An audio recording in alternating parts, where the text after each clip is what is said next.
Anya, I sent you to deliver a document to the boss, and your lipstick smudged? Sneaking snacks again? If you don't want to work, just quit. My team leader launched into a tirade at me. The boss suddenly appeared at the door. I ate it. Got a problem? Subscribe now, the story begins. I've had my eye on Justin for ages. I followed him to his high school, his college, chased him across half the country. Still couldn't catch him, so I just went back home to chill.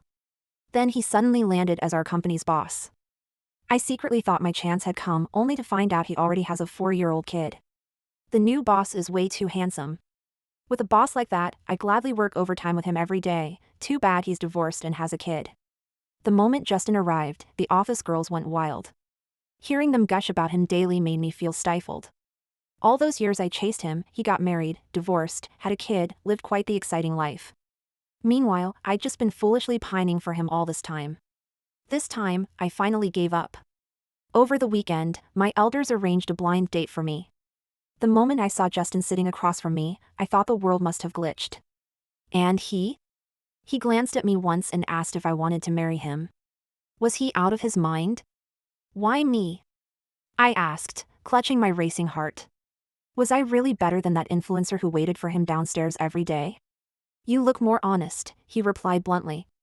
Me? Thanks. 200,000. He paused, his tone unwavering.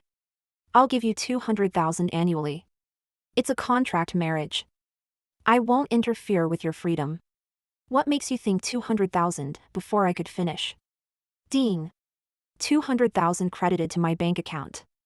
I felt he was insulting me. Theoretically, I should have returned the money and slapped him. Reality is, at 27, life taught me never to turn down money. If I had to choose between him and his money, I knew myself well enough to pick the money. Besides, I desperately needed it. Gritting my teeth, I murmured, fine. We rushed into marriage. Getting the certificate and paperwork took less than an hour. He handed me a marriage agreement. All I needed to do was pick up his child from school daily and play the part of a competent stepmother. But there was one condition: our relationship must remain private, especially at work. I understood. He'd hired a nanny to care for his child.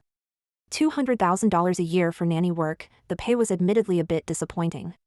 But the thought of being close to a handsome man made me reluctantly accept. On our wedding day, he flew out of town for business. I have 2 villas, one in East Suburb and one in West Hills.